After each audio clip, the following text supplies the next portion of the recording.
Labour's plan for workers' rights, stopping the boats, and is going green a vote winner. This is Politics Live.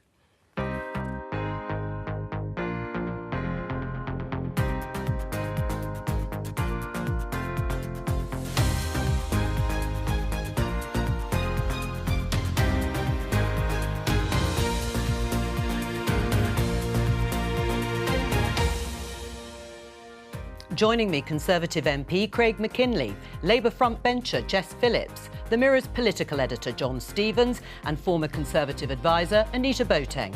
Today, Labour's Angela Rayner sets out her plan for workers' rights. But will it be enough to impress union bosses? Labour will start by bringing forward an employment rights bill to legislate for this within the first 100 days of entering office. That's a cast-iron commitment. The message is clear. Vote blue, go green. That was nearly 20 years ago, but will going green be a vote winner at the next election? More than 20,000 migrants have crossed the Channel this year. Does any party have a plan that would stop the boats? And the Chancellor says he'll struggle to afford any tax cuts this autumn.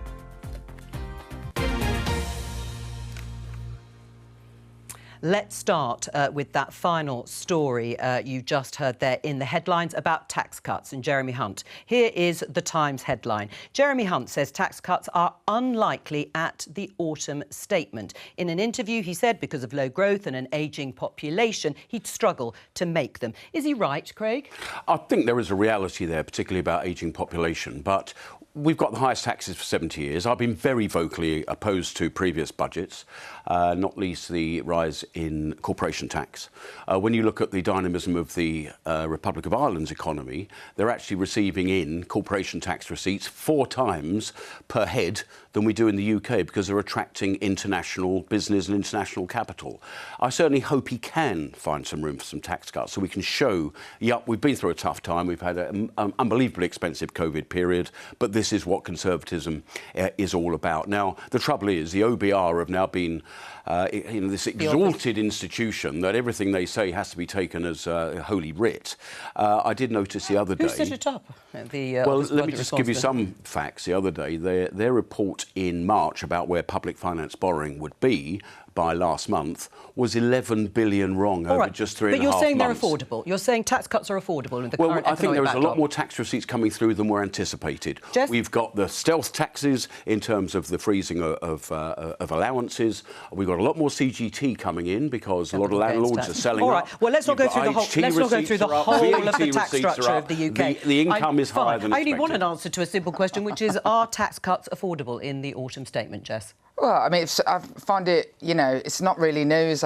Jeremy Hunt was always going to end up this way, and the Tories have sort of dilly-dallied around the idea that they might have tax cuts because people in their pie, that at the moment they're constantly just fighting with themselves, and people like Craig, who has a perfectly legitimate and conservative view about tax cuts, have been pushing the Chancellor on it. But I think blaming an ageing population and the sort of COVID and all this, the Tories have been in power for 13 years of stagnant growth, which is why we are struggling to bring in tax receipts enough to fund public services properly and or give out money if that was, as it is, Craig's desire. And the idea that we didn't know there was going to be an ageing population at this next budget. No, but the ONS had to revise their report just last week, saying actually our growth was one of the best in the G7. Well, all right, but of course you can be selective about the statistics that you use. If we take the whole period generally, I mean, that's what he's saying. He's blaming old people this time. It's a reality of life that is going to cost a lot of money. That's just a reality. A surprise that Jeremy Hunt, the Chancellor, is pretty well ruling out tax cuts at the autumn statement or not? No, I don't think so. And I think that if you look at any of the polling that's been done recently, the Tories have wrecked their reputation on tax.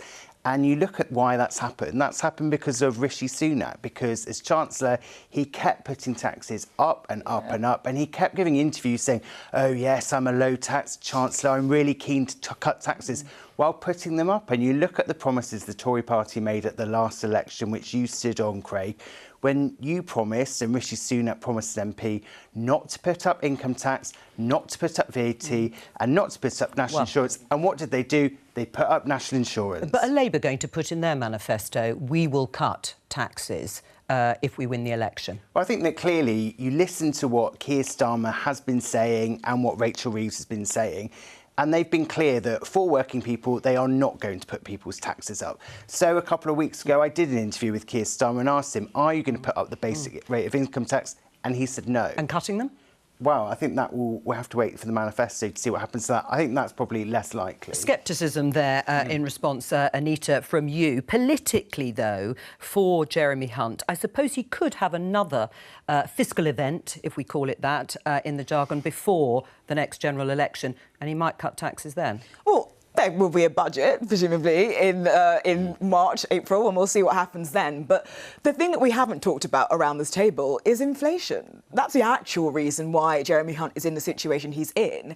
Tax cuts at this stage will probably be inflationary. And the government's #1 target is to halve inflation. We were at 10.1% in January. We're now at 6.8% as of July. It is on track. And if the government can do that, everyone will feel richer. I completely agree with Craig that ultimately tax cutting is what Conservatives are about, and I think that's absolutely what the government wants to and should do. And also that tax receipts are high at the moment, extraordinarily high. But the reality is the room for manoeuvre is very much constrained by inflation. And Jeremy Hunt said exactly that in the other part. And that is the big elephant in the room. And just on this point, I can't resist, on Keir Starmer and where he would sit on tax cuts. I mean, if Labour wins the next election and does not raise taxes, I will be astonished, because the amount of things they have to say... You'll be astonished?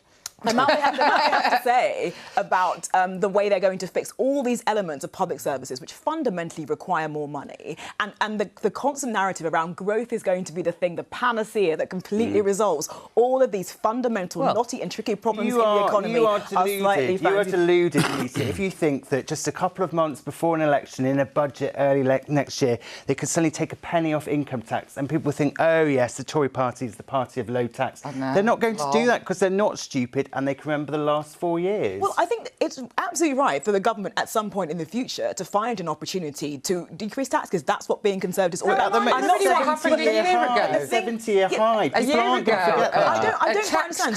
Who is Conservative Party crashed our economy? Conservatives or Labour? That's well, look at the promises made at the last election. They weren't kept, cannot be trusted. My question is simply, who is going to be lowering tax, Labour or Conservative? Well, let's ask that question. Let's ask that That's my question. I mean, Anita says she'll be astonished if Labour doesn't put up taxes. The question being of who is going to be lower in tax, what I tell you is what the Labour Party says before the election is, and what it stands on its manifesto, it will stick to, unlike the Tories, we have the highest tax burden of 70 years under the Tories. So they like to go and say, I really hate taxes, whilst whacking up everybody's taxes all over the country.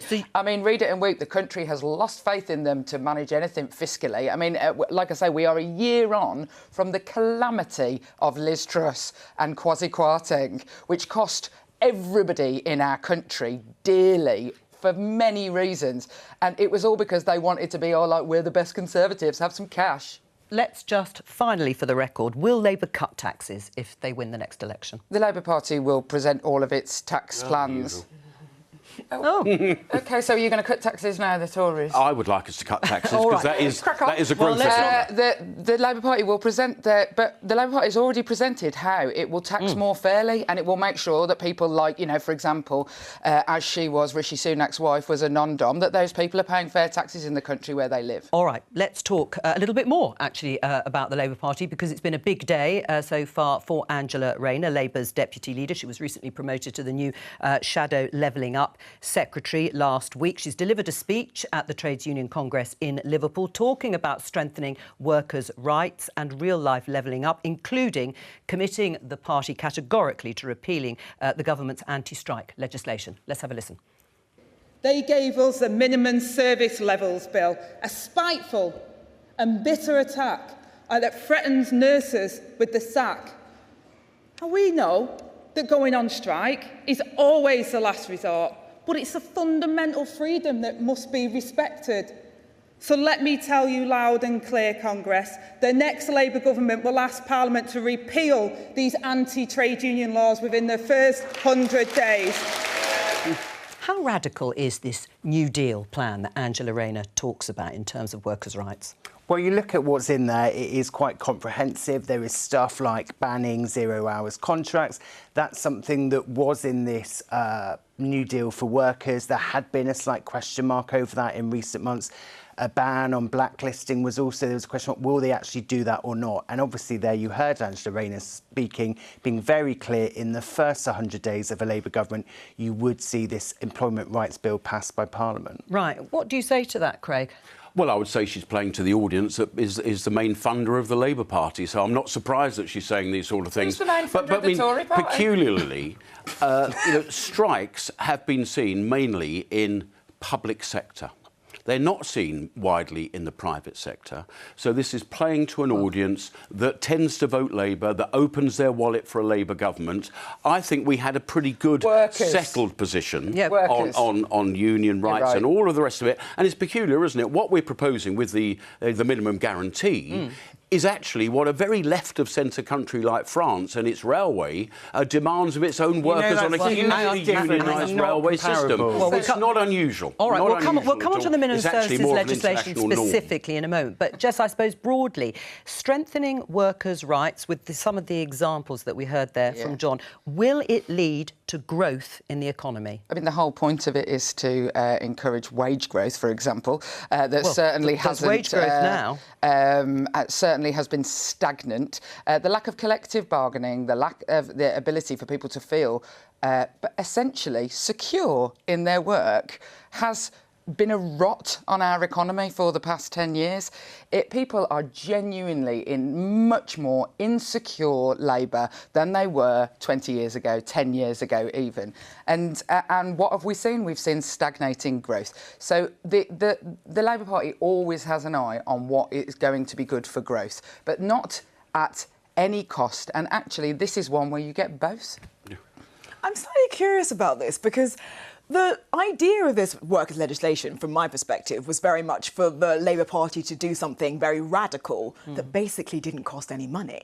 And if we look at the proposals from where they initially were about this kind of single definition of worker, so basically you can be self-employed or you can be a full-time paid-up employee. You have all the rights from day one.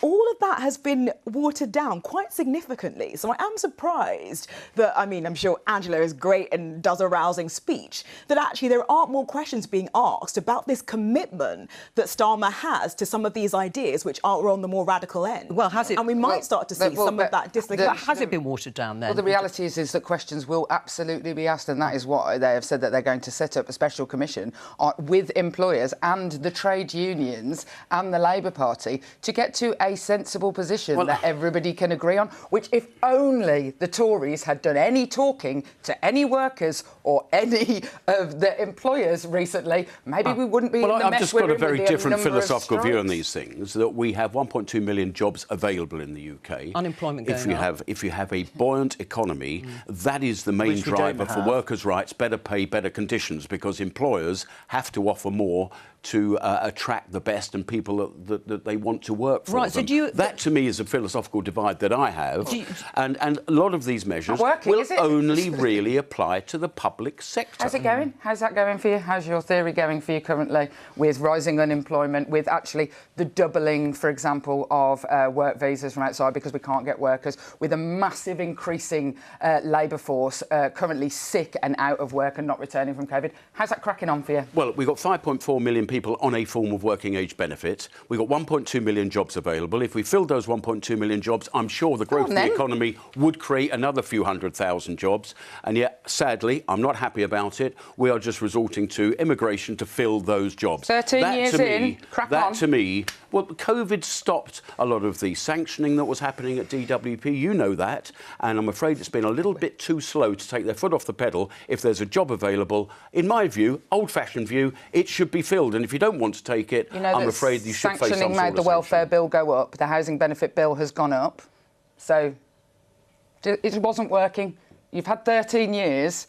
It isn't working. We've got masses of vacancies and huge either underskilled or out of work, that it's not working. Your plan for workers isn't working. What a surprise. So you're telling me you're going to be more dynamic at getting those 5.4 million people into work than the Conservatives are? Yes. I really don't believe that. Well, we'll see, won't we? Right, well, let's talk then about one of the ideas, which is repealing this Minimum Services Levels Act or legislation, which would give the Secretary of State powers to introduce regulations specifying minimum service levels in respect of a list of public services. Is Labour right to repeal that law, Craig? Well, no, I don't think it's right at all, because what we're doing is actually copying what is the norm across many countries, many of which across Europe are left of centre. But that's not a reason for doing it. Why is it a good idea? Well, because I think the public, just think of the upset that's caused when rail goes on strike. And let's not forget, a lot of these workers are fairly well paid, better paid than many of the average pay across this country. You then have London, the big cities are completely devoid of people on those strike days, because also thanks to, Sadiq Khan in London, you can't even afford to drive into London. Well, we'll come on to that in a minute. Let alone the traffic that you'll face. Well, hang on. So sorry, the workers across Kent and Surrey and in those home counties, they've got a right to go to work, to earn a pay, to feed their families, to then not have to find childcare provision and all of that aggravation. This is about working together as a community to make this country work. Jess, so it worries me that they want to go backwards on that. So is there a risk there'll be more strikes? Is there a risk there'll be more strikes under a Labour government that repeals the minimum services legislation? It's funny because all these strikes have actually happened. There wasn't a single day of nurses' strike, for example, under the last Labour government. So we've got lots of strikes under Tory Britain. And Craig incites France as the example of having this legislation. A country famous for the amount of strike days that it takes. Since they put this legislation into France, it has increased the number of strikes. Well, let's have a look at this. Well, let's have a look. Well, hang on. His view is to just increase salaries to whatever is being asked for by the unions. Who you can get rid of that? strikes, but it won't do much for the public purse. Who has said that? All right, I'm going to just leave you two for a moment and come over here. Let me just show you this headline, John. The Daily Telegraph. Teaching union threatens to shut down any school that sacks teachers under anti-strike laws. Daniel Kabedi, he is the General Secretary of the National Education Union, threatening to shut down any school that sacks teachers. Isn't it going a little bit far? Well, I think that this legislation wasn't brought in to reduce the number of strike days. It was brought in to inflame tensions. Yeah. And instead of getting around the table, getting the unions, getting the employers, coming to a sensible deal to sort this out, this legislation was brought in as part of a war between the Tory party and thinking, oh, we can stoke some row with the unions and the Labour Party and this will benefit us politically. And it's not worked out like that at all. Anita? Well, yeah, I just disagree. I think John is very reasonable on a lot of things, but I think this is deeply, deeply cynical. But the reality of the situation is, at the moment, when it comes to strikes, there aren't enough considerations about how much flexibility you can provide around support that allows you to be able to strike in a way that doesn't affect the people that are most deeply going to feel this, whether that's trains or nurses or anything. And the situation that we have in Italy, for instance, is a situation where there's just a lot more conversation about what the requirements might be, what minimum standards might look like, so that striking can happen in a way that is safe. And that, I think, is important, not just for the public services, but also for the people that use it, and a degree of certainty about what should have done that, shouldn't they? And I think that the minimum services bill is a power that was granted that allows government to go in there and have those conversations with union bosses in a way that I actually think will be quite constructive. But this idea that the Conservative government are going to be constructive with either unions, workers, public sector workers or otherwise is absolutely for the birds. They have not, if only they sat down and talked to them. They have sorted out some of the strikes, of course. And some after months. The striking workers won. Anita mentioned nurses there. The nurses' strike, there was a problem. They said that we're not being paid enough. We think the deal should be higher. For months on end, the government refused to get around the table, and we had strikes that went on and on and on and on. And then eventually they had to get around the table and sort things out. And now we're going through it all over again with the doctors. Why won't they just get round the table and sort things out sensibly? You only have to see Mike Lynch. I mean, Mike Lynch, I don't believe it's Mick Lynch. Mick Lynch. I don't suppose he's in this for his workers at all. He is very avowedly following an anti-conservative pathway. It's as simple as that. And I can't understand why you can't see that. You probably support it, obviously, but please have a reality check. I definitely support an anti-conservative point of view. That's literally my life's work. At the expense of workers trying to get into London to work. Is that right? On behalf of workers. Okay. All right. You shouldn't pit workers against one another, because collective bargaining for all the workers, including the ones in Surrey and Kent, will pay dividends for them all. Let's just talk about something else that's been suggested. It is just a proposal, and this is the right to switch off, where workers can disconnect, not reply to emails and messages when they are not officially working, so outside of business hours. Good idea? I think it's a reasonable idea, actually. In this connected world, we are on the go 24/7, and many employees are certainly that as well. We're on holiday and all the rest of it. Very difficult to enforce. I think many workers do it because they actually care about the institution they're working for and want to see it thrive and do well. So they accept that as sort of the new norm. Whether that's a good new norm, probably not. I've often said that social media, etc., is probably one of the worst inventions of the modern age. But that's a different discussion. I mean, do you agree with Craig? Yeah, I mean, I think that these days people, like, even when you're on holiday, wherever you are, you feel like you have to answer your emails. However, you do if you're an MP. I'm still always going to feel like that. I felt like that when I worked in a women's refuge. I felt like that. Yeah, I don't know that any piece of legislation is ever going to stop me feeling slightly fraught about work. Not necessarily because I was under pressure, although my constituents definitely put me under pressure. But I don't know whether we've culturally gone too far the other way now, but it's not a bad idea. I agree with it in principle, absolutely. 100%. Oh, you do? OK, so because Labour would... international organisation, yeah, you could be dealing across many time zones, so that just is the nature of the job. Labour might like to make it a legal right. Yeah, I think that I like the idea that employees and employers have more of an understanding about what acceptable work requirements are. And I think it differs so much from job to job that I'm quite sceptical about this kind of one-size-fits-all idea of there being a right, because I think the demands of, former special advisor, partner at Portland are very different to other roles. And so I think it is important for flexibility. What I think we're seeing in the workplace is a lot more people just able to articulate and advocate for the kind of work flexibility that they need. And more of that conversation is probably the right way to go, rather than, for me, a blanket right. I think it's probably quite likely it'll end up like the Working Time Directive. When you sign your contract, you sign that waiver saying there is this maximum number of hours, but I work in a profession where that's not suitable, and just sign it all away. So I think, yeah, it might work in some jobs. I think other jobs it's much more difficult. Let me just show you this headline. This has come up today after an interview that Angela Rayner, the deputy leader of the Labour Party, gave to BBC Breakfast, in which it says she refuses to commit to Labour keeping pensions triple lock in BBC grilling. The triple lock being that state pension would rise in line with either wages, growth or inflation, whatever is highest. We've had wages figures with bonuses. It's well over 8%.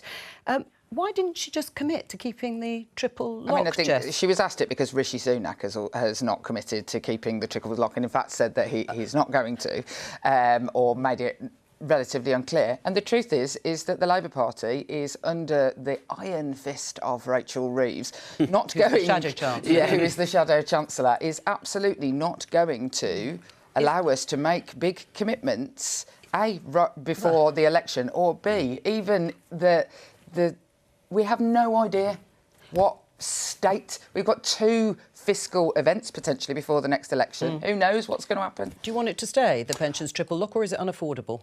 I think we do have to have a national debate about the affordability of an ageing demographic. That it's a Ponzi scheme. We've got a Ponzi scheme for a pension scheme. There isn't a fund with my name on it, in the Treasury that's my fund, like a personal pension scheme.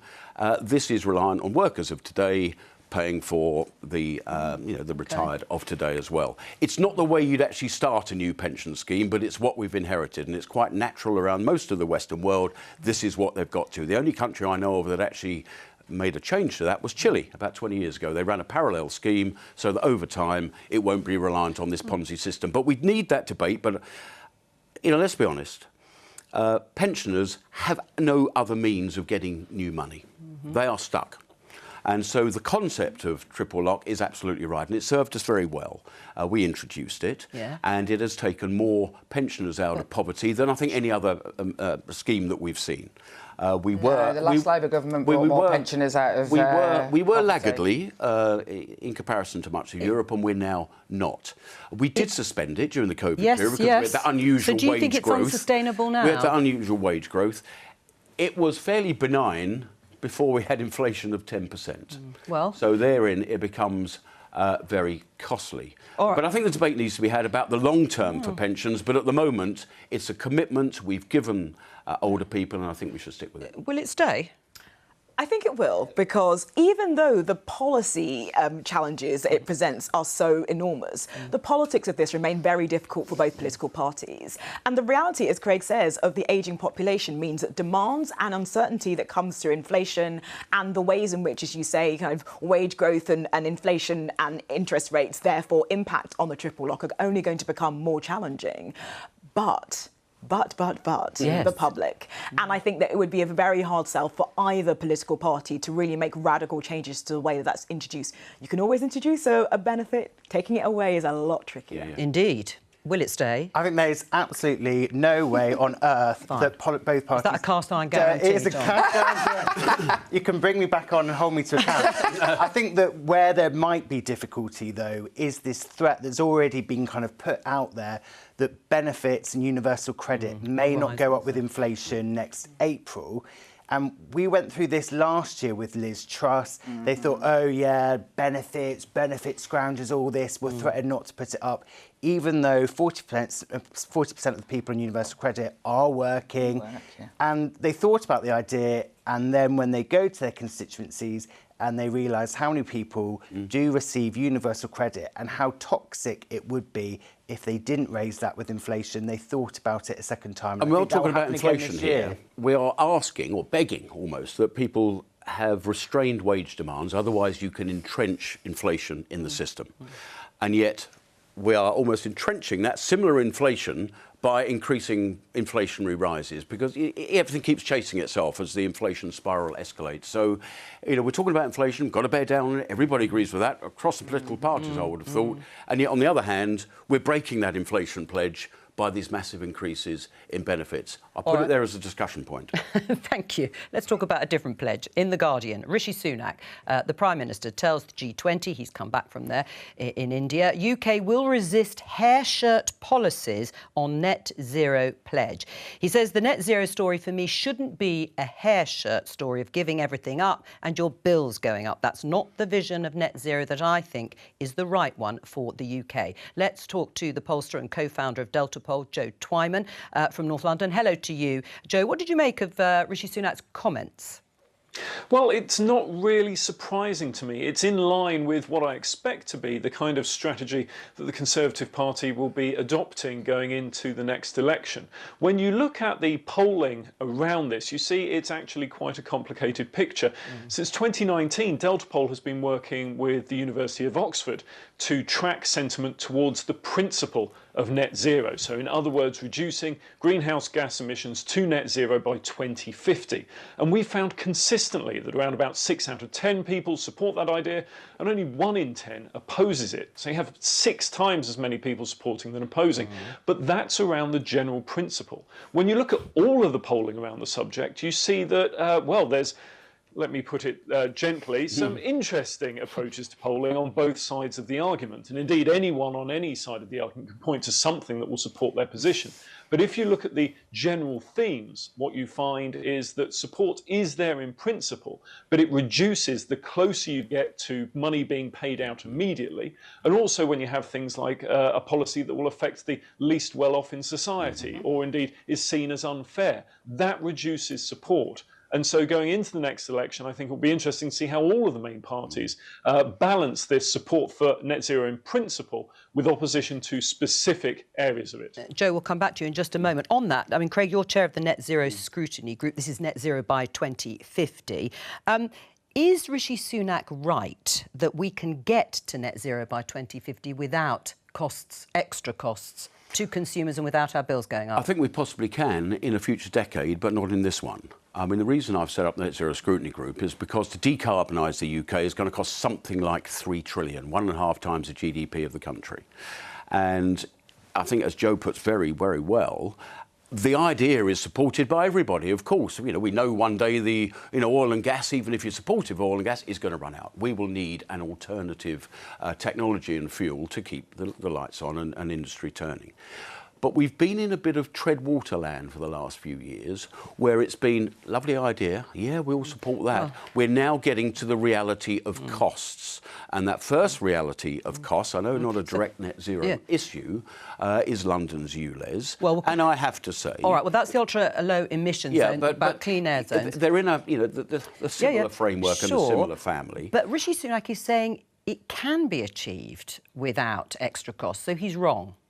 I don't think it can if we go up the current route of Whitehall nudging us towards unknown, very expensive technologies, EVs we don't particularly want, heat pumps that are really not very effective. I mean, I've got a completely different energy plan. That is a decade of gas, preferably domestically derived, lower CO2. What's not to like about that? As we move towards rolling out small modular reactors, and then perhaps the eureka I've been waiting for since I was in Shorts is fusion technology, and then we'll look back and say, what have you really been waiting for that since you were in Shorts? You'll be waiting a lot longer. I mean, I'm telling you, mate. We know small modular reactors can be done. We know that. All right. Well, let's. I don't mean to we'll look at this country and say, what on earth have we done, covering it in wind turbines that don't work very well, and new pylons and solar panels taking agricultural land out of use. Just and I think we'll look back and wonder what we were to doing. that sort of Craig McKinley prospectus for how we reach net zero, do you think Rishi Sunak is wrong or right that we can achieve it, but without some pain, some financial pain? Look, I think that the idea that it is hair-shirt, there is a huge amount that we can be doing to transition to net zero by 2030 or 2050. That is about reducing the costs that people in our country have to pay, whether that's in energy, through insulating their homes. In my area, we have in fact, all cabinet ministers have to tell you when they're visiting your constituency, and they all visit mine because we have a sort of decarbonising energy centre in my constituency and hydrogen refuelling stations. And the pace at which it needs to be going, it has been stagnant. Craig is absolutely right in saying that we have been in this sort of Cinderella state for about 10 years where we haven't advanced things anywhere near what we need to do. And actually, just putting it off for another 10 years, I know Craig doesn't like the OBR, the Office for Budget Responsibility, but they've said it will cost twice as much if we put it off. So it's going to save money. I mean, if Jess is right, it will save us money. What we're hearing, we're conning ourselves. Everyone says, oh, wind is cheap. Yeah, wind is cheap when it's running absolutely perfectly and every bit of it is being used. When the wind doesn't blow and the sun doesn't shine, we are not factoring the cost of storing that electricity, whether it's in new reservoirs at height, so you get hydropower, or batteries. And I'm afraid if you're telling me that mining cobalt on the backs of children in the Democratic Republic of Congo is green or sensible, then I'm sorry, I'm no longer with you. Well, let's get to the politics of this too, because you mentioned the ultra-low emission zone expanded by Sadiq Khan, the mayor in London, and it looked as if it did contribute in some way to Labour losing that by-election and the Conservatives keeping it. But broadly, the Conservative government is committed to phasing out petrol and diesel cars by 2030, phasing out gas boilers by 2035. Are they going to slip, do you think?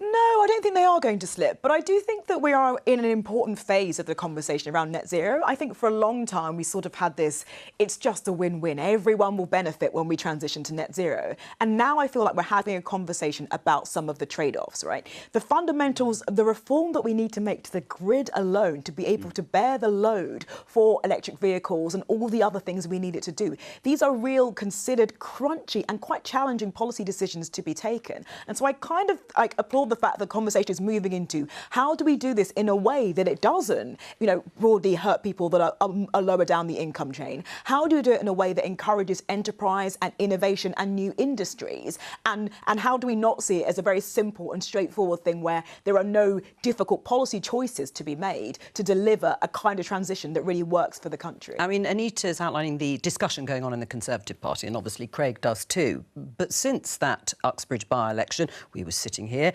through the night. Has it traumatised Keir Starmer and the Labour Party to some extent that actually they've changed their view about net zero and how it affects people? Yeah, well, I mean, I think even speaking to Labour people in the run-up to that by-election, they knew that that would be a difficult issue. I think that's why, since that time, you've seen changes to the scrappage scheme, making it more generous, because Labour Party clearly wants to hang on to the London mayoralty next year. I think that on the other side, there has been a danger that the Tory party think, well, this is the way we can win an election by reversing on green policies.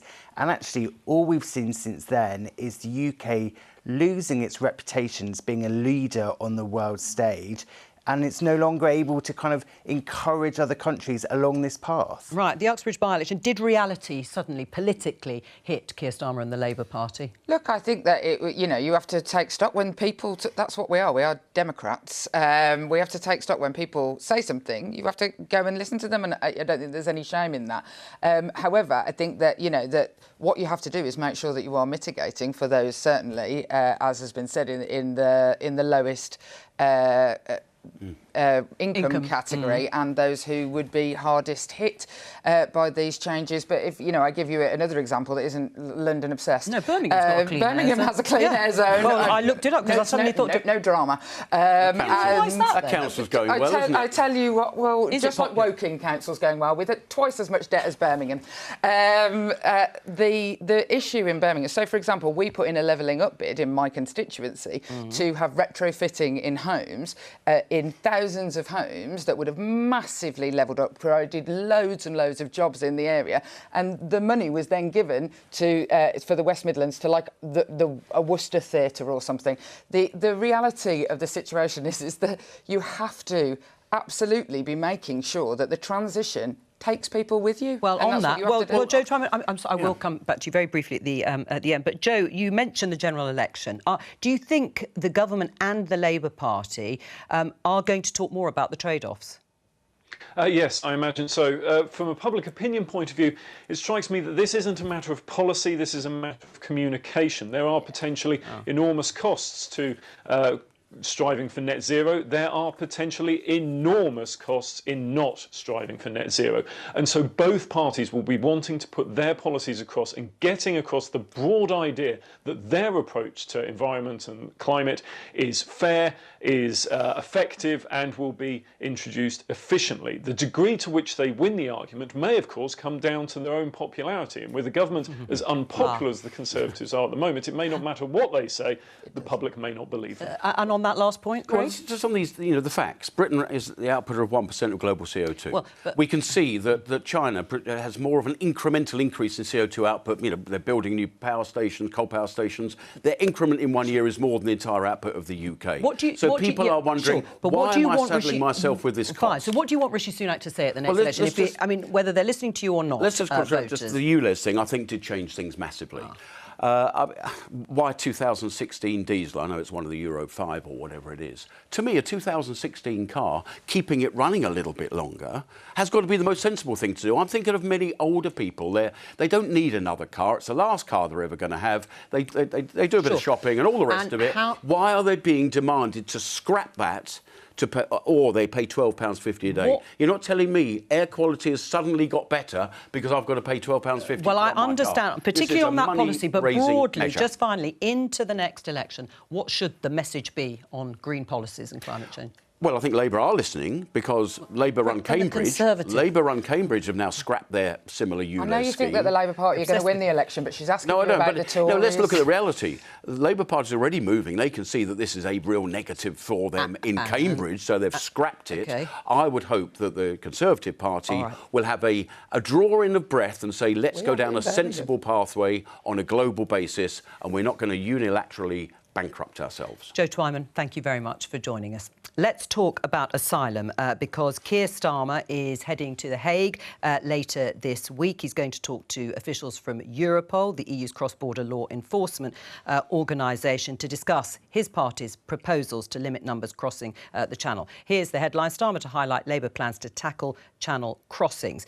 We can see some of the latest figures from my colleague Simon Jones. He has tweeted 144 migrants in 3 boats crossed the Channel yesterday, taking this year's total to over 23,000. That does, however, he says, represent a fall of around 17% compared with the same period last year. It seems an intractable problem. Jess, what difference is Labour and their proposals going to make to stopping the boats? Well, the reason that Keir Starmer and I believe Yvette Cooper are going over to speak to Europol is that, I mean, we don't have a organised crime plan in our country currently that even says the word channel crossing in it. It hasn't been updated for 5 years. It literally bears no relation to the reality of the situation that we have with organised crime that is basically taken over our borders and is seeing these sorts of figures coming in. So the Labour Party is going over to Europol to discuss the specific sort of cross-border criminal targeting force that needs to be put in place. Craig, would you accept the government's failing on its own terms in terms of stopping the boats for whatever reason? And they've pledged to do that, stop them. Well, I think perhaps a pledge was the wrong thing to do because you're very much in the hands of French authorities. Are they prepared to stop the beach launchings? I mean, unless they're prepared to stop They do stop. They stop about half and maybe a little less than half. But we've offered them almost any amount of money to stop this and they haven't. Contrast that with Belgium, who have been prepared to actually stop people in the water and they don't receive any UK funds. They are actually doing what is internationally decent and required of them. Now, I raised a point last week and I'd recommend maybe Keir do the same with the European Commission.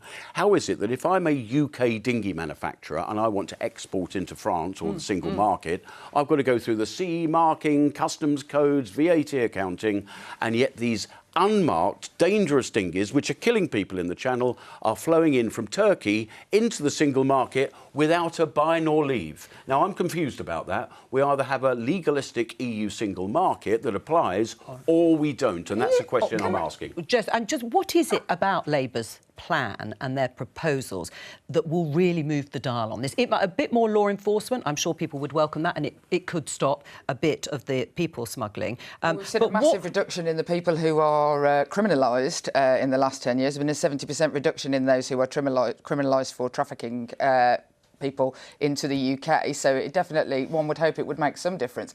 But the situation is a difficult one. The Labour Party will inherit a difficult situation.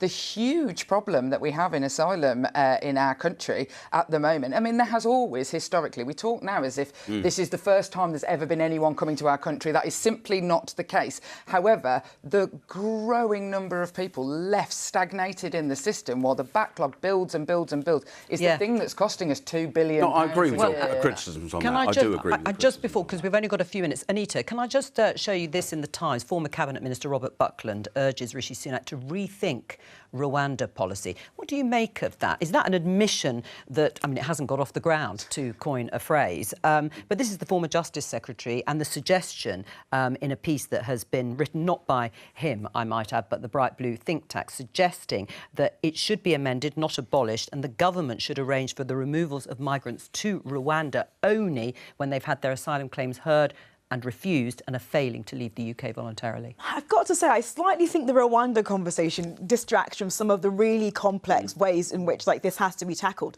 There isn't a single thing that is going to radically change the dynamics that mean people get on these boats. And this is a problem happening across Europe. And I think we have seen some things that have made a significant improvement, like the deal with Albania. Now, that has radically changed the number of Albanians coming over on these boats. The deal with Turkey around tackling sort of some of the gangs that are also operating out of there. Likewise, more money to France. Like, these are sort of the things I feel like are going to make a real tangible difference in the time frame we're talking about. It slightly feels like the Rwanda thing has overtaken a lot of the conversation in a way that I think hasn't really built people's confidence in the public in our ability to tackle this. Just briefly, I was going to say, Labour, though, are willing to sort of get on with this issue politically. Is that because they see it as a big problem for Rishi Sunak? Well, they see light tax as another area where the Tories have ruined their reputation.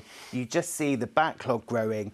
And rather than doing the sensible things like building more returns agreements, they spent too much energy and time on things not just like Rwanda, but like the barge, which has done nothing to bring down costs, and it hasn't acted as a deterrent. That's all we have to... All right, very briefly, you've got 5 seconds. Can do more than one thing, and I think they are. Yeah. All right, that was short and sweet. That's all we have time for today. I'd like to... I think we're coming to the end of the show, but we can continue afterwards. But thank you to all of my guests, and I'll be back tomorrow at 11:15 for Prime Minister's Questions. Bye-bye.